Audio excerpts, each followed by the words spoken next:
We looked at basic HTML elements in the last module.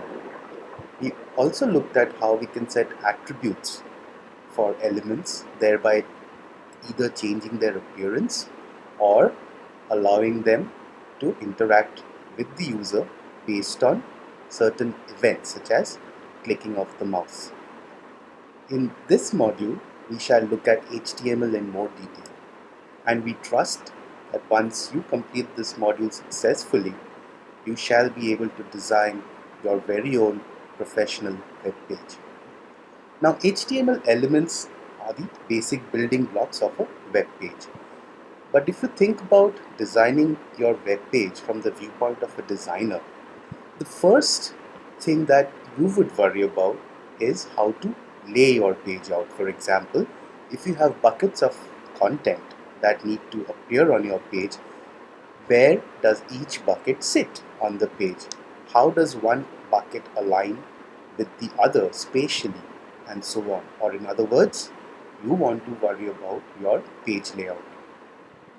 So let's look at the example we have here. Typically, if you look at web pages in general, you'll find that almost all web pages are divided into three portions. On top, you have a header. At the bottom, you have a footer, and the main area lies between the header and the footer. So let's see how this can be achieved using the div element.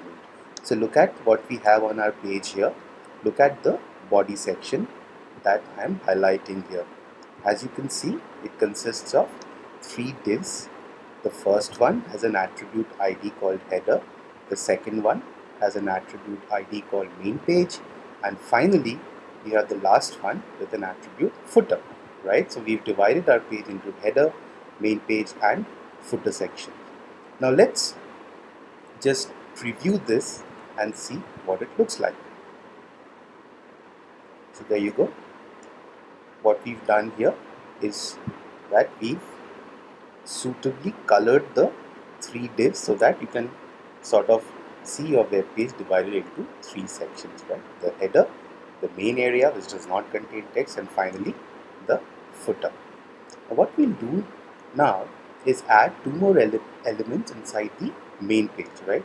So let's assume we want to make a two-column layout, whereas as far as the main content of your page is concerned, right? So let me add a div, give it an ID left call. Let me close the div. Now let me add another div, assign it an ID right call. Once again, close the div. Alright, so let's just save this page and hit preview. So what do you see? So now the main section of your page is divided into two columns, right? So is that clear so far?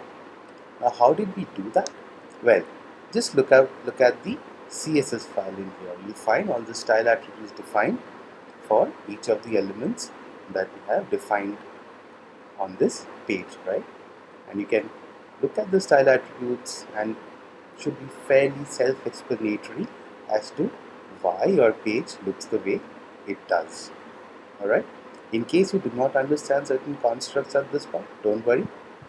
As we go along this module, we'll be much more comfortable with styles. So let's move on to the next page. So we've looked at divs. So we saw that we've managed to create an efficient layout of our page using the div element. Now let us look at another element called the span element, right? So unlike the div, which is a block element, and we've looked at divs earlier, span is an inline element, or in other words, its content appears in line with other adjoining elements. The browser will not necessarily segregate it from adjoining elements like it does for a div or a paragraph, right? Now what we'll do now is we've added two divs inside the main page section. What we'll do now is add some text inside those divs. So what I'll do here is add just add text for just one of them, and you can do something similar for the other one. Alright, so let's just say this is the left column. Right, now what I want to do, I want the word left to stand out. Right, so let's say I want, for whatever reason, it to appear in red. Right, so what can I do, or how can I achieve that? I shall use a span element, give it the red color.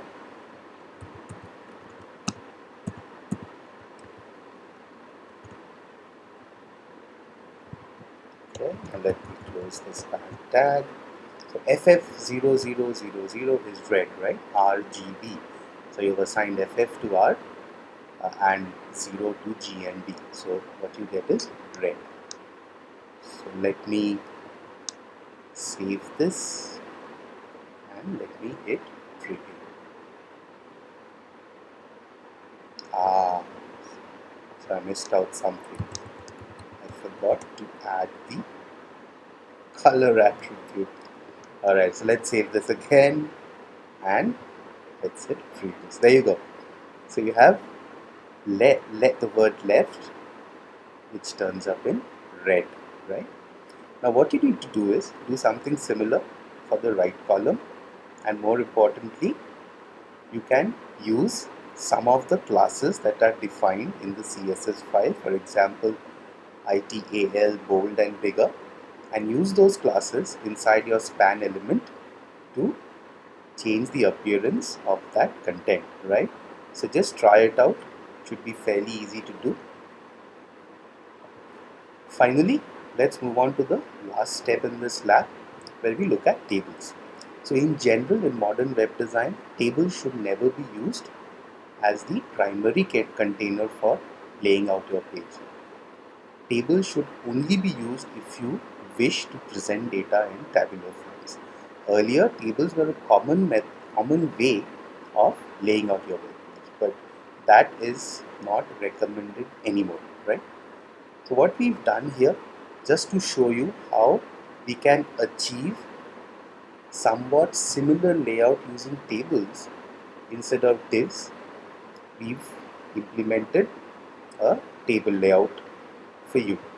Alright, so let's preview this, and as you can see, we've achieved a very similar layout, right? Note that we've not used divs over here, but we've used the table element. Once again, let me remind you that the table element should not be used to lay out your web page. Tables should exclusively be used to display data in tabular form.